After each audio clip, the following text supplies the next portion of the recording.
saya Manda Clara Putri Hamzah, kelas 642E05, NIM 64191361 dari UBSI Kaliabang.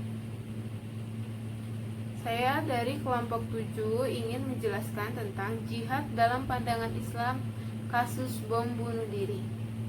Jihad sering dikaitkan dengan kasus bom bunuh diri dan dikenal juga para pelakunya adalah seorang muslim. Padahal mereka bukanlah orang yang tidak paham dengan ilmu agama, ataupun mereka tidak pernah mengamalkan ajaran agama. Mereka bahkan orang yang taat beragama yang ingin mensyahid. Tapi kenapa jihad dilakukan dengan bom bunuh diri? Mari kita lihat arti dari jihad. Jihad menurut bahasa berarti sungguh-sungguh. Pendapat para imam mazhab tentang jihad adalah membela agama Allah Subhanahu wa Ta'ala. Mereka juga bermaksud memberikan perubahan pada kondisi umat, dan mereka ingin mengorbankan jiwanya demi mendapatkan pahala. Dari pendapat para imam mazhab, bukan dilakukan bunuh diri, tapi berperang di jalan Allah Subhanahu wa Ta'ala. Berbeda bukan? Jihad bunuh diri secara pengecut dengan jihad berperang secara gagah.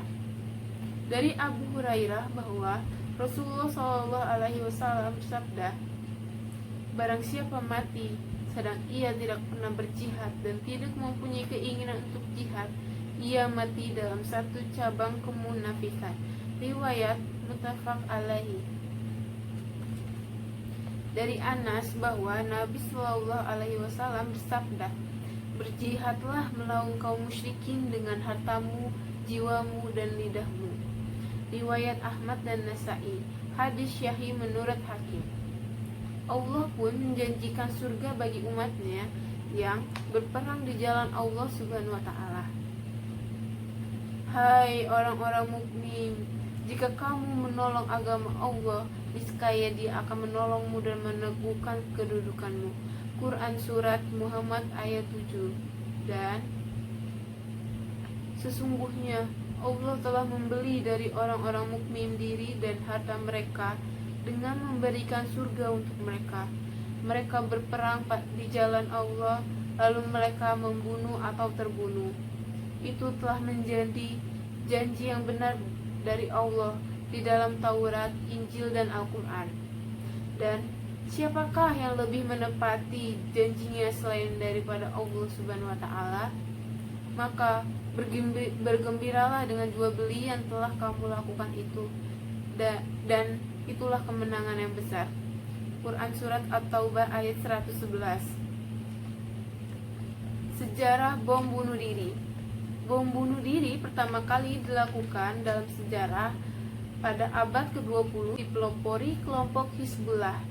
Dari sinilah dimulai babak baru yang dihembuskan oleh kalangan Amerika Serikat dan sekutunya sebagai terorisme internasional. Hizbullah mengemas aksi bom bunuh diri itu dengan interpretasi pembelaan agama, jihad, dan syahid. Dari Hizbullah inilah lahir pengebom kelas 1. Kelompok Hizbullah adalah sebuah partai politik dan milisi Syiah yang berperan penting dalam mengusir Israel dari Lebanon. Dalam sejarah Indonesia, serangan aksi bunuh diri pernah terjadi pada 1900-an. Pasukan Belanda menumpas perlawanan bersenjata ulama Aceh. Belanda menyebutkan Aceh Mord. Bom bunuh diri paling heroik dalam sejarah kemerdekaan bangsa Indonesia pada tahun 1945 yang dilakukan oleh Muhammad Toha di Bandung Selatan dengan meledakkan dirinya di gudang Mesiu demi melemahkan kekuatan Belanda. Peristiwa ini dikenal dengan Bandung Lautan Api. Di dalam sejarah, tak pernah umat Islam membuat ketakutan dengan membunuh orang-orang tak berdosa di kota Mekah atau di negara-negara orang kafir, sebagaimana yang dilakukan oleh segelintir pembom bunuh diri.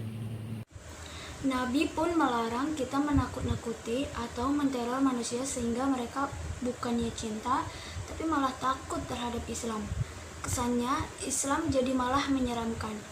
Hadis riwayat Anas bin Malik radhiyallahu anhu, ia berkata, Rasulullah SAW pernah bersabda, permudahlah dan jangan mempersulit, dan jadikanlah suasana yang tentram, jangan menakut-nakuti. Sahih Muslim nomor 3264.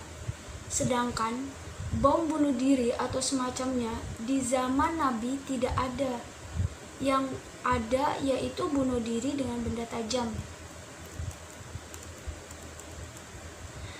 Jabir ibnu Samurah radhiyallahu anhu berkata, pernah dibawa pada Nabi SAW seorang laki-laki yang mati bunuh diri dengan tombak. Lalu beliau tidak menyolatkannya. Riwayat Muslim.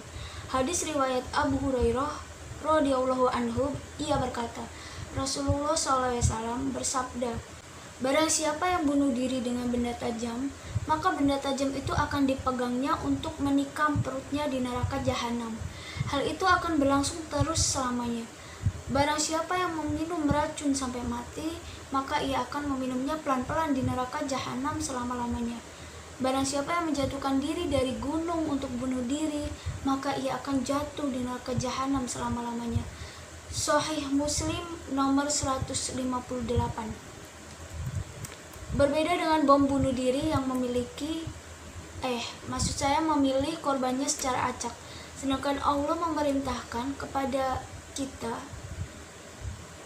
untuk memeriksa dahulu orang-orang yang akan kita bunuh.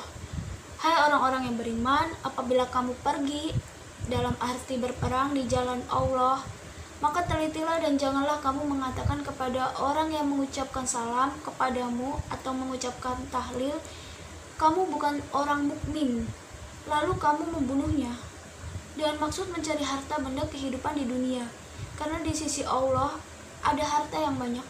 Begitu juga keadaan kamu dahulu, yang dahulunya juga kafir, lalu Allah menganugerahkan nikmatnya atas kamu, maka telitilah, sesungguhnya Allah Maha mengetahui apa yang kamu kerjakan.